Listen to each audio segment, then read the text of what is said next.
This is Martin here, Martin Anderson here on a Thursday afternoon. Thank you, Richard Beard, for covering for Roland while he's away. And we are so pleased to be back with Tony Joe White. Welcome back, Mr. White. Thank you, man. Glad to get back. The Swamp Fox is back just in from Athens last night. Is that right? Yeah, we played last night, and in fact, that was the first one. We had a thing up in the mountains, Mountain View, Arkansas. We did about 3 weeks ago, and then come on down to Athens and kicked it off. So this was like last night was kind of the kickoff of a tour. You're saying? Yeah, we do. It's like 4 days here and there, 4 or 5, and then go back and fish a little bit and fry a few crappie on the fire, wood fire, and drink a few cold beers, and then head out again. Good. I'm so glad you mentioned it because, a lot of folks are musicians and they listen to WNCW and they want to know how to make it, touring on the road so much, how to make it and to be sustainable. And you pretty much describe it there. You do a few gigs and then you take time off to go fishing and cook some up, have a cold one.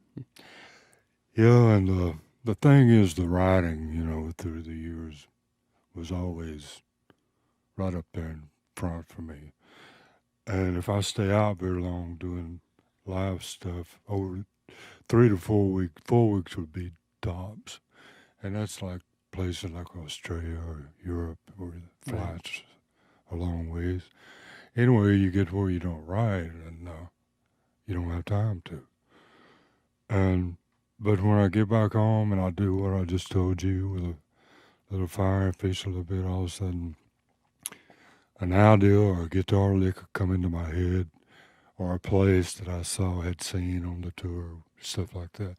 So if you don't get out in the stream, you would just end up writing about fish and fishing poles.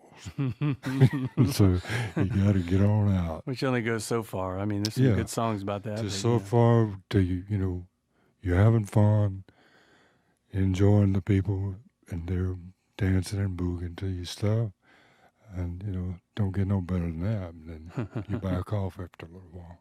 Well, yeah, I mean, let's see, you're what, 72, 73 or so now. You've got, I don't know how many records under your belt, almost a couple dozen, approaching 20 records maybe. I probably have, somewhere around 15 albums out. 15 or so, yeah. Through the years. And I really hadn't really counted them. They just seemed like, kind of like children, They just keep coming and you love every one of them. Hopefully. It's like if I had to sit out and really try to write something, I'd be as blank as this foot pedal. Well, it's pretty inspiring to know that you're of that age with that many albums and songs under your belt, and you still have that fire to still write. Like it sounds like something would just kind of explode within you or die out if you weren't able to still write songs. It's like this urge. It sounds like you have to keep on writing. Yeah, something I really don't have much to do with. It's like it was given to me really early. And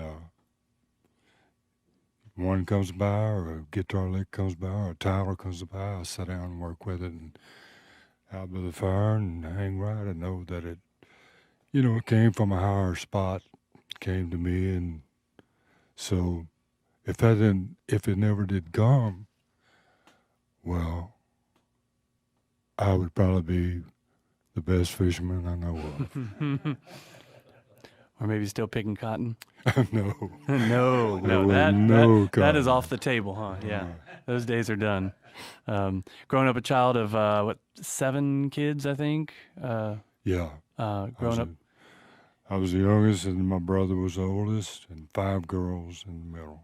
Yeah, in the middle, and on a cotton farm in northern Louisiana. Yeah, right? Goodwill, down by the Beth River swamps. And man, it seemed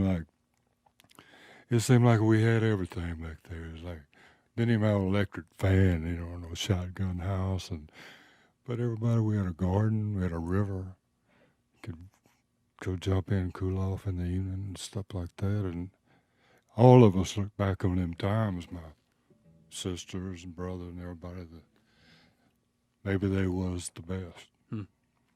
Didn't have much, and yet you had everything you needed. Exactly, you know. And then when they all played music, my dad, mom, sister, brother, and I didn't pick it up or even think about touching it until I was about 14.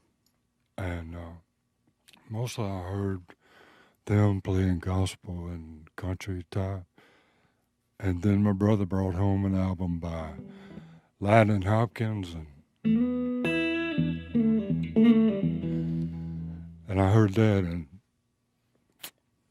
picked up Daddy's guitar and snuck it up to my room that night. And every night from then on, I would take it with me. And finally, I got a few of his licks down because Dad liked to hear him play too, blues. And I came down one evening and I said, "Hey, Dad, check this out." And I went,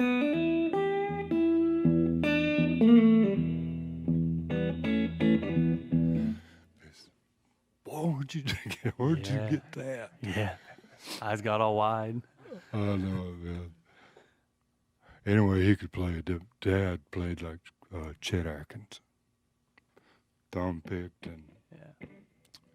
so I had music around me the whole time, and the clubs and everything came my high school year.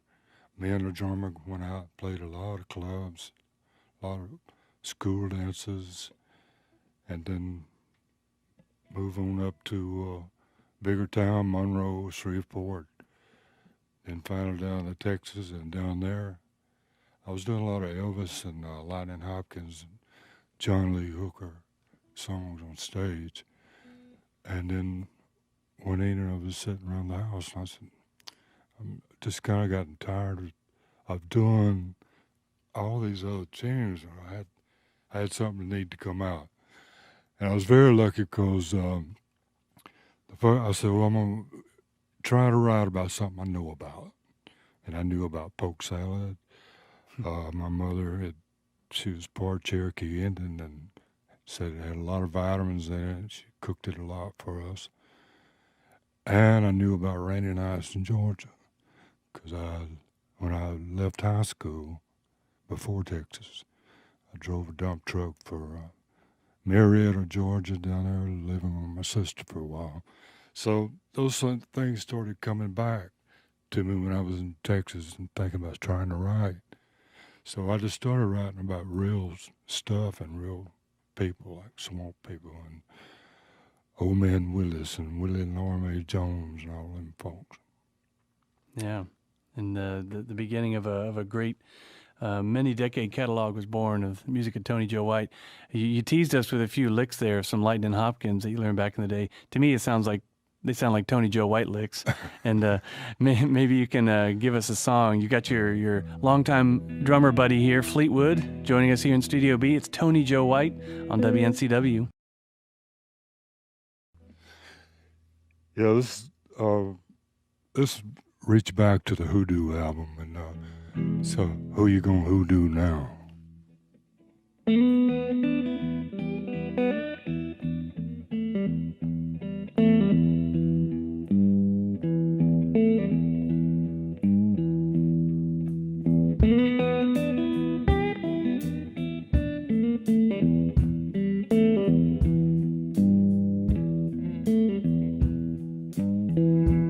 Coffee skin, little bit of cream, golden eyes with a touch of green, high cheekbone, kind of tall. You won't think twice if you think at all.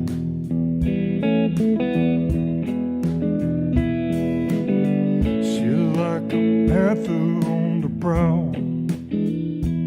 We gonna hoodoo now.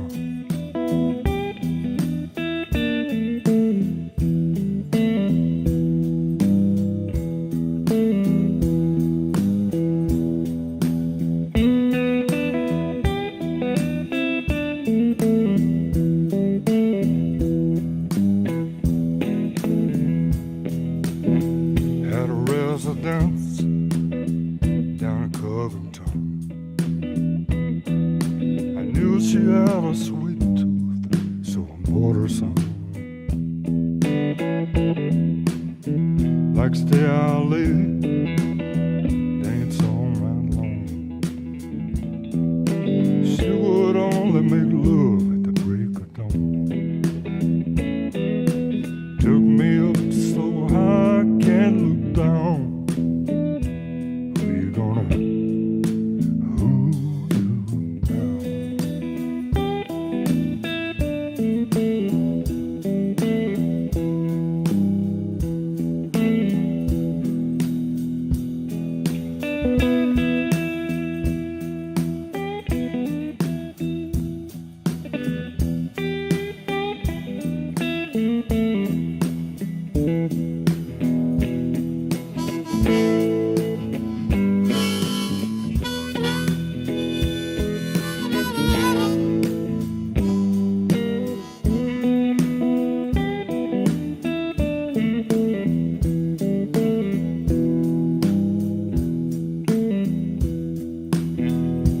Checked it out with a fine-tooth comb. Oh, I want to leave that woman alone. Heard about a place, St. Francisville, a little rehabilitation to cure your will. I don't think they can help me anyhow. We gonna hold on down.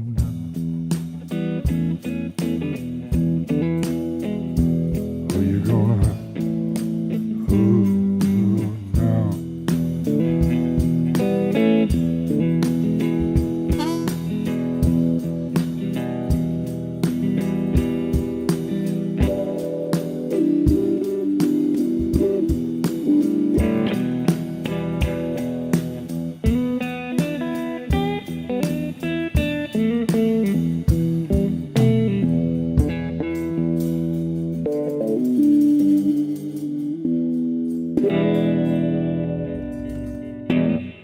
Is Tony Joe White here on WNCW.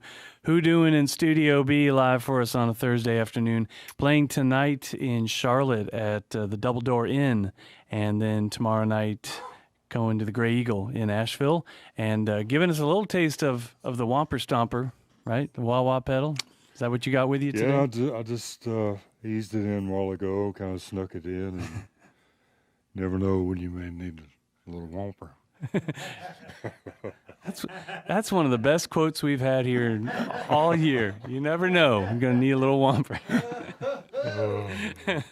and being the king of swamp rock and these great swamp stories, you know how to sneak things in too. You've learned a bunch about the swamp back in the day. Stuff sneaking in, coming in the dark, kind of foggy, kind of smoky like. Yeah, it's like when you live right by them and a quarter of a mile from the river and the swamp, Beth River swamps, and then you got your brother and mom and dad telling you about stories of stuff, things that moves around and fireballs lighting on the side of the wall and stuff like that. And those things kind of stick with you, man, through the years. Yeah. On this particular album, I've always had a few like through the years, but it seemed like this album was just covered with moss, you know, when it come out, and a lot of the reviews with newspapers and people in Australia, Europe, and everywhere, they were saying things like the guitar licks slither out from under a log, and his voice sounds like he's singing from under a log. Uh-huh. Things like that. So everybody kind of picked up on it and got the same vibe from it. Yeah. It's kind of a blend of all these different things going on. I mean, you're kind of the king of stripping it down to the simple, basic elements with your stuff. But you got the whomper stomper sound and the effects on your guitar. You got that groove with Fleetwood here on the drums, that steady groove. And then you're telling all these great swamp stories full of omens and things. And I feel like there was kind of a time when some of your records where that got kind of pared down a little bit, maybe a little more than average, but you still had a real consistent sound. Is there something that made you kind of come back to a lot more of the swamp sound these last couple ones? Just sort of the feel? I think it was just a thing that was happening. The songs I was writing was all of a sudden they got in this one pile like a bunch of snakes, and they was all hanging together. And Yeah. And Jody, my son, who does the producing and everything, Fleetwood's on drums, and we had a little bass with it. The Troll, that's who's on bass. So we got all these people in there that, not all, but it's three of us, and most of them are believers in spook, ghosts, things like that, and happenings and omens. So it's like everybody that was playing felt it. Yeah. Yeah. I love all the different stories you got on this new one, Rain Crow, The Conjured Child, and all these great songs. You did a co-write with Billy Bob Thornton, and just it's so lyrical, all these songs here. And I read that to do your writing, actually, you kind of mentioned it, to do your writing, you can't be on the road traveling around like some artists do. You gotta be home, you gotta stay put, and a fire is involved, sounds like. It's this thing in you that you want to sit out by the fire, hang out with your son Jody, I guess, and bounce some song ideas around, and that's how the songs come about. I think probably 98% of all the songs was by a campfire. But it's usually me and a guitar and the fire. Hardly anyone ever comes around when I've got a fire going out there.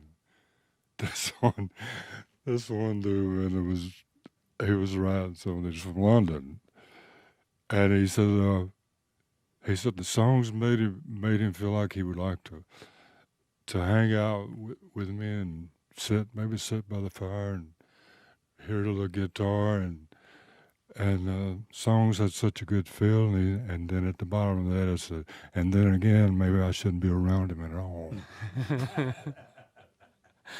So it was like, it kind of spooked him a little bit. Yeah.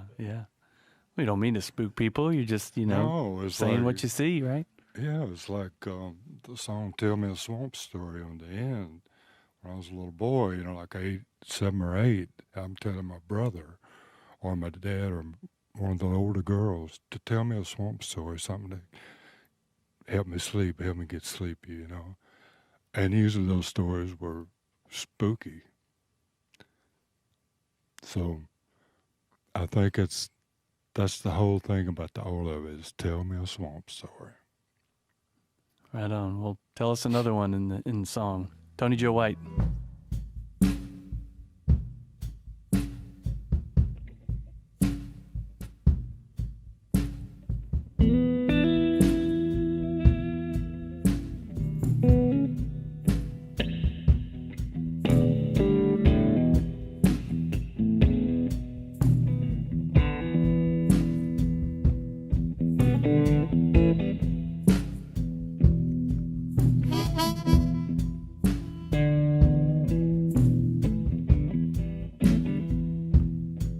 Tell me a swamp story, not like the ones on TV.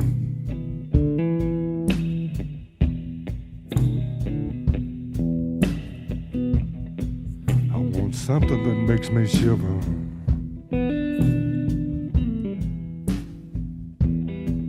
Feel the coldness in my knees.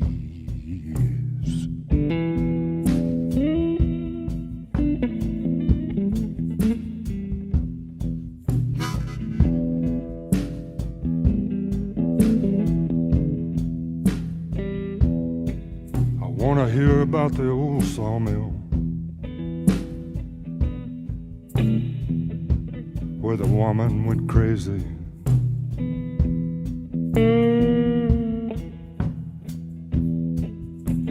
And I need to hear about the conjure woman and what became of her baby.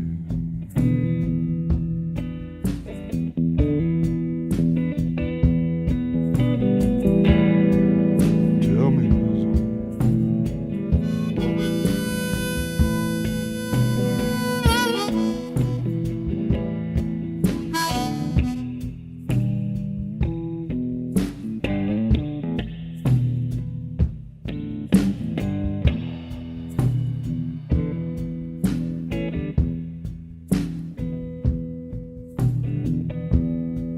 don't tell me about the angel of death.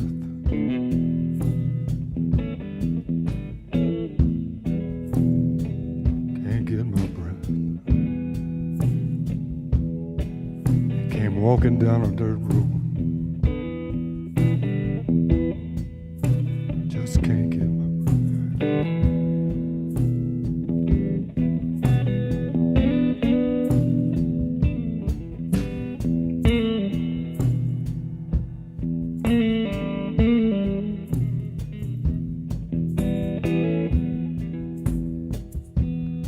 And please don't talk about the fireball.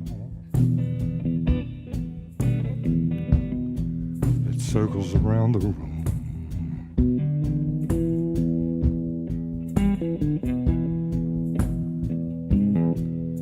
I can't even close my eyes. I hope daylight's coming soon.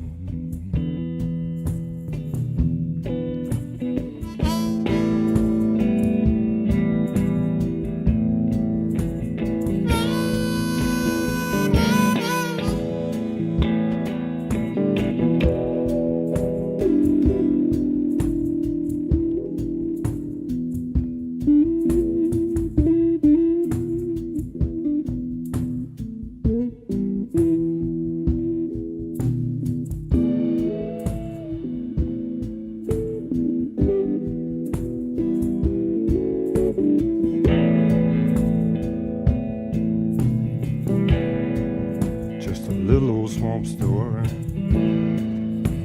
You know, something about a snake. Maybe no alligator, the meanest one in the lake. Tell me something easy, something to help me sleep.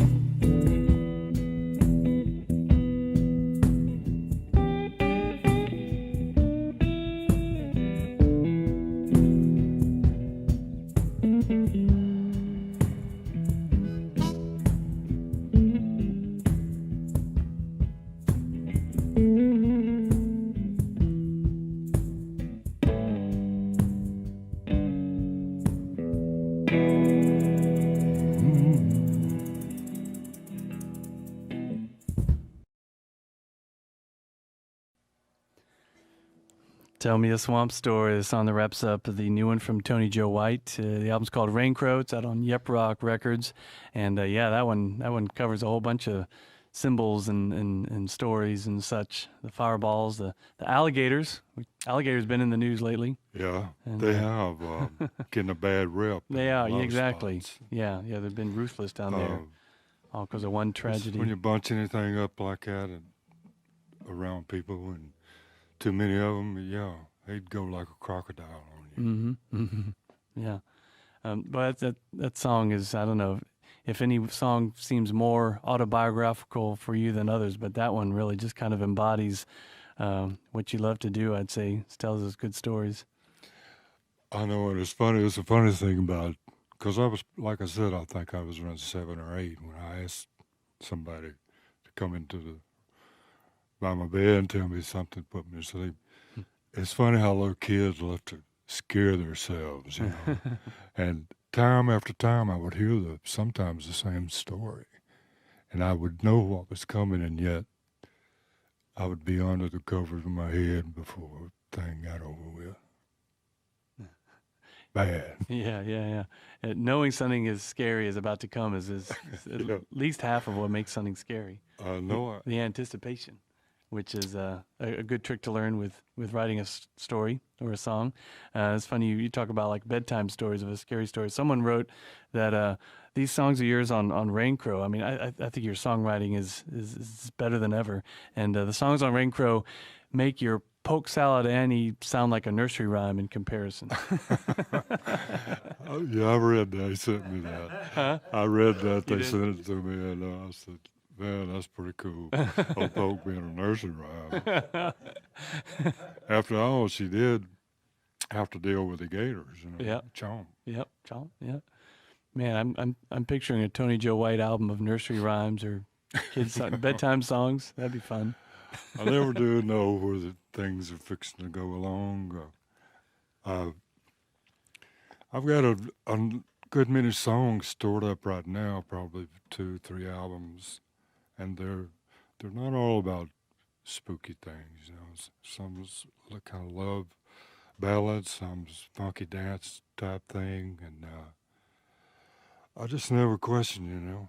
Let it roll. That's great. You have so many songs ready to be put down, and you're still getting on the road, and not just here in the South. You're traveling around the country, hitting Australia and all.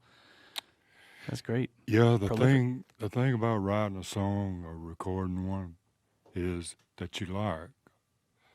Uh, it's a matter of then going out and playing in front of the people.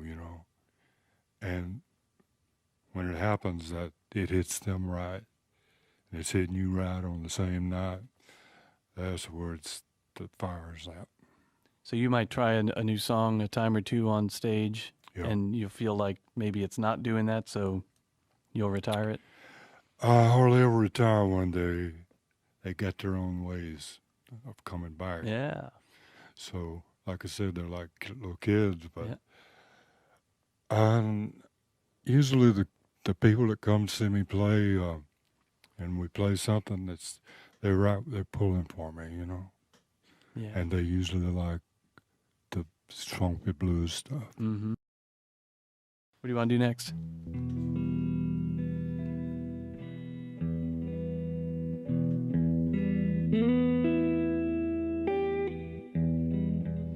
We'll do the title track, Rain Crow. And again, a Rain Crow is something no one really could say they had seen or not seen, but they had heard him. Especially the farmers, my dad, people like that down around the swamps. They're always needing rain for the crops. It's always a drought. They'd gather around, talk about it, and drink coffee. And one of the guys one time said, "Well, until we hear the rain crow, we're not going to get a drop." And sure enough, about 3 or 4 days later, rain everywhere for days. I heard him a couple of times in the swamps, walking around. Me and a friend of mine just swimming and hanging out down there.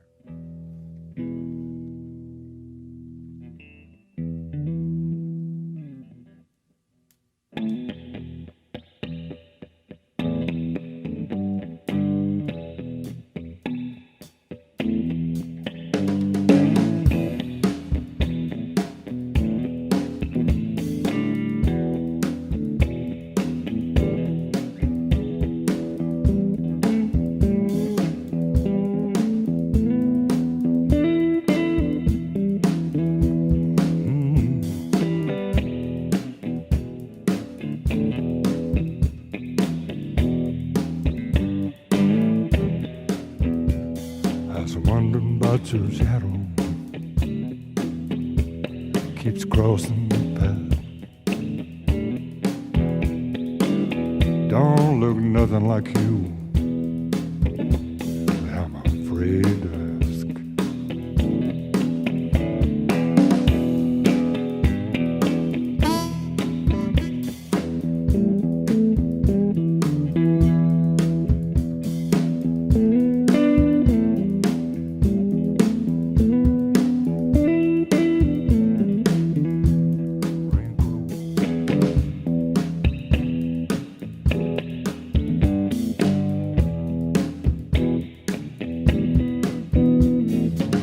I've seen you walking in a hard rain, nothing in over your head. And you smile just like it's a sunny day. Was it something the thunder being said?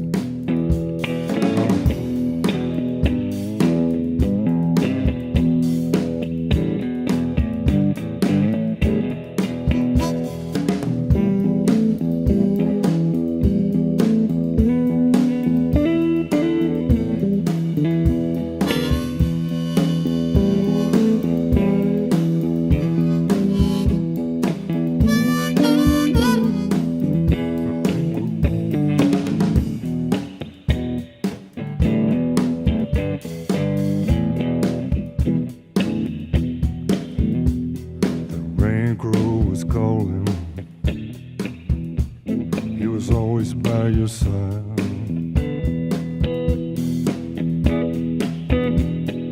He is never seen, but you hear his lonesome cry.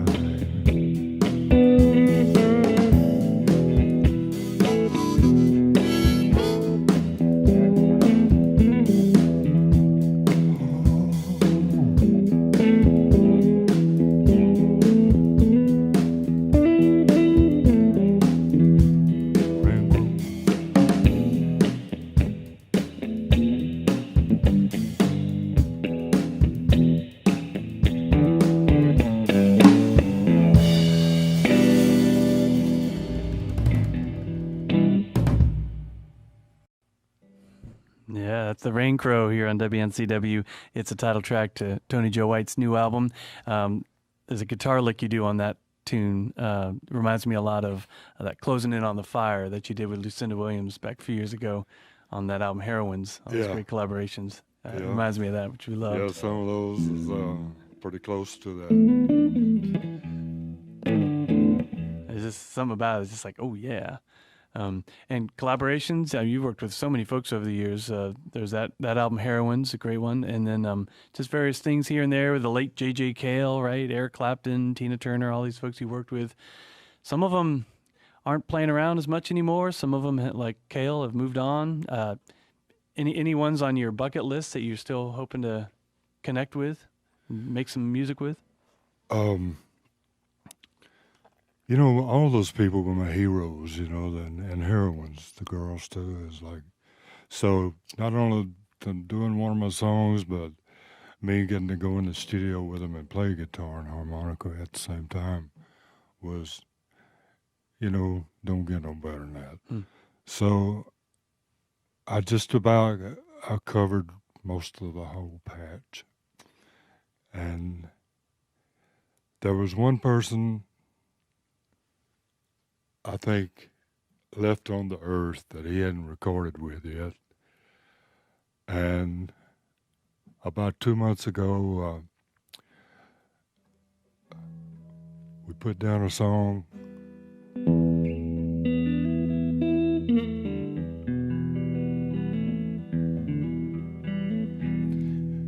Anyway, I'll wait till it comes out before I tell you about it because it was Willie Nelson. Okay. And he had always sung with everybody in the world, you know. And every time I would send him a tune, I'd see him a good bit playing at golf tournaments down in Texas for benefits and stuff like that. And Willie would always come up and go, "Man, send me some more of them blues things. I like them blues things." I said, "Well, Willie, I've been sending them to you for 15 years or more, and you hadn't cut one yet." Anyway, he nailed this one. All right. It was really good. Is it going to be the two of you together, or is it something he would put on his own? Actually, Jamie Johnson and I got together, and first time we ever even tried to sit down together, and this song came out, and he said, "Man, I'm gonna send it down to Willie." And 2 weeks later, Willie calls and said, "Boys, I'm sending y'all a CD of with my band and me singing it." He said, "I want y'all to put your voices on it in spots and get Tony Joe to play some more guitar and maybe a little Spanish guitar in a spot."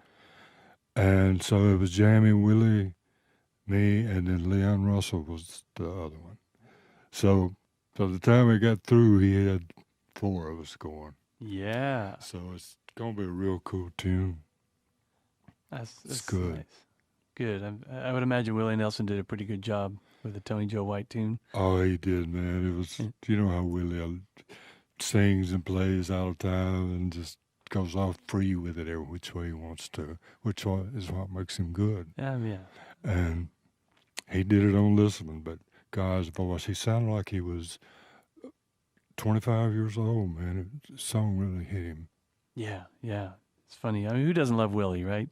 But it's funny how he's able to just still sound so young and vibrant. He does. And he is. He's in it. What about you and music? You've been doing music so long. Anything in particular that keeps music fresh for you? Maybe it's getting together with guys like Willie Nelson once in a while. Um, maybe it's just every time you go to sit at the fire, it feels new and fresh again, songwriting and everything. Or is there something new that you kind of have gotten into lately? It's always either a guitar lick in my head, been going around in there for 3 weeks or more, or it's a line or a title, something like that. Something has to.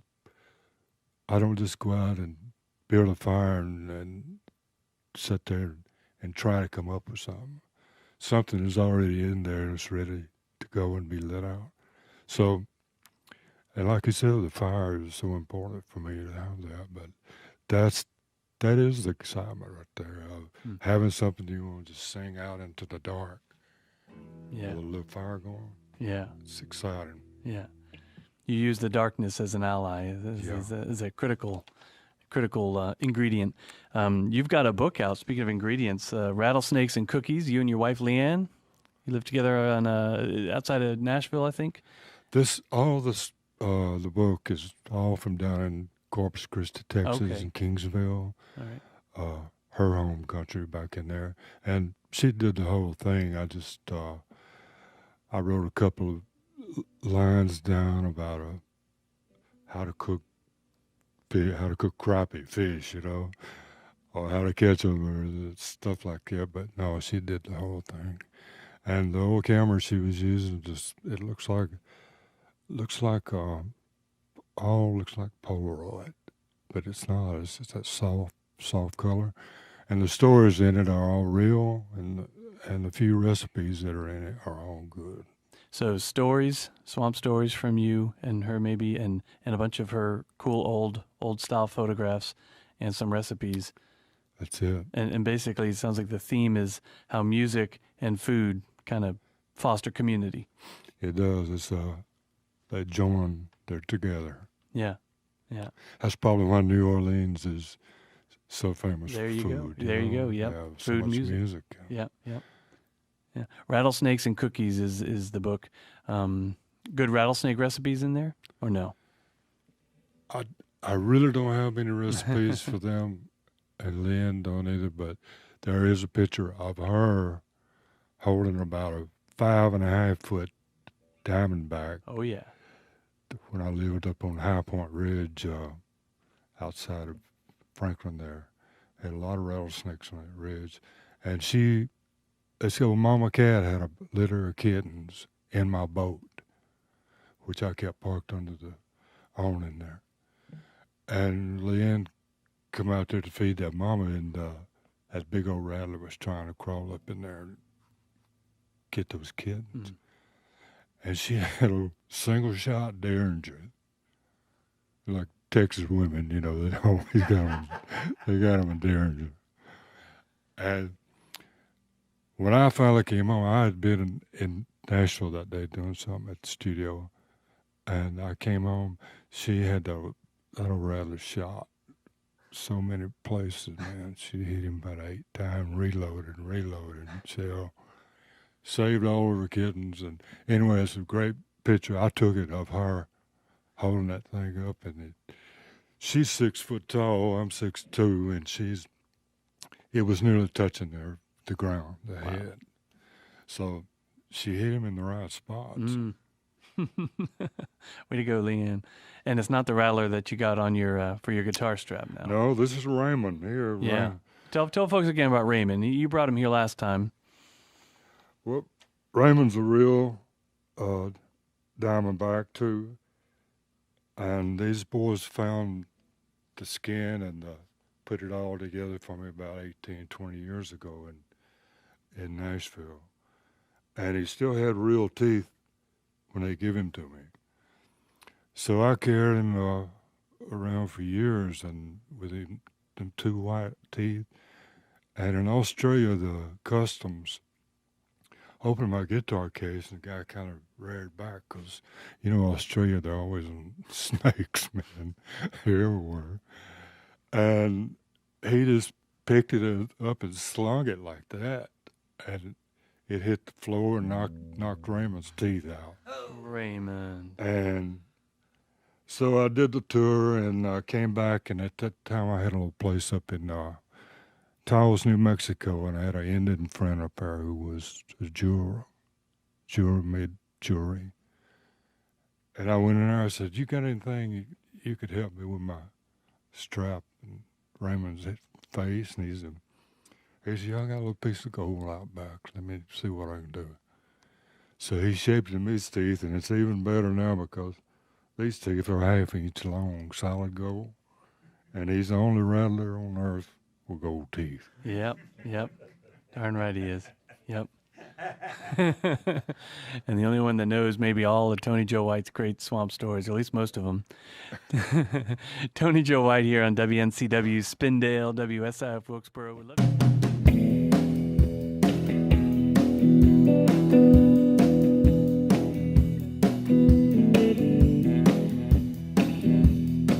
She had a Skeeter Hawk tattoo on her hip,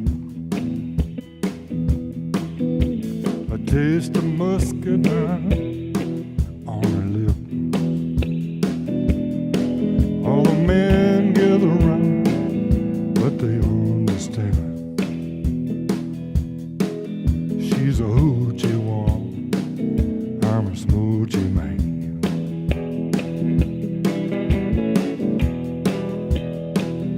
Had quite a taste for moonshine, said it made her feel right.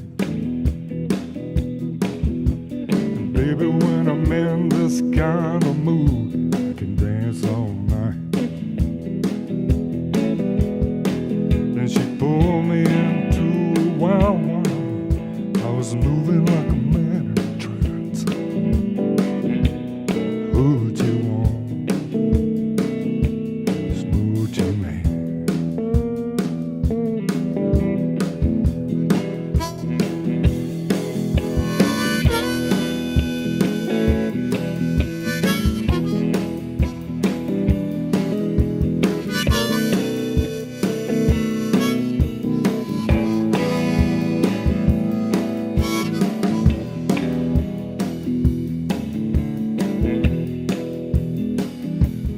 Cooking some crawdads, they were boiling in the pot. She threw in a can of cayenne, said, "Let's make these little dance hot." That's the way it is, living in the swamp. Who'd you want?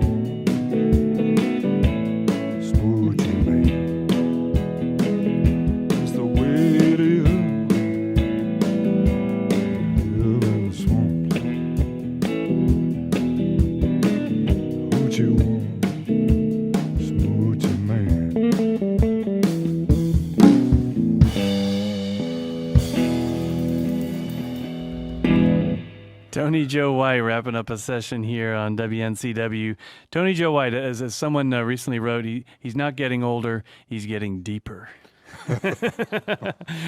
With Fleetwood on drums and the Whomper Stomper Wah Wah and Raymond and we got Mike Dew here. He's one of our hosts for our blues show on Saturday nights, a Saturday night house party. We all love playing your stuff, man. Thanks so much. Hey, thank y'all. Appreciate it a lot. Thanks for coming here. Thanks for the great new record. And thanks also to Ben for doing the filming here. You'll see some videos up on WNCW's YouTube page. And Dennis has done all the great engineering here in Studio B. And our live Studio B sessions on WNCW are made possible by Sierra Nevada Brewing Company. Tony Joe White's playing tonight at the Double Door in Charlotte and tomorrow night at the Gray Eagle in Asheville. I'm Martin Anderson. I'll send it back to Richard Beard, who's in the Air Studio.